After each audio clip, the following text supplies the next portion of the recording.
కదా మాట్లాడు. జై భీమ్ అందరికీ.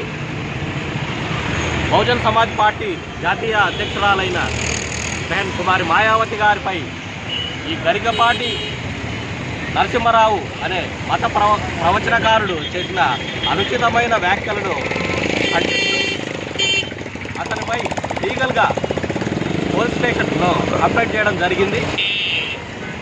బహన్ కుమారి మాయావతి గారు ఒక దళిత మహిళ, కింది స్థాయి నుంచి కార్యకర్త స్థాయి నుంచి బహుజన్ సమాజ్ పార్టీ జాతీయ అధ్యక్షురాలుగా ఉత్తరప్రదేశ్ లాంటి అతిపెద్ద రాష్ట్రానికి 4 సార్లు ముఖ్యమంత్రిగా చేసిన మహిళ.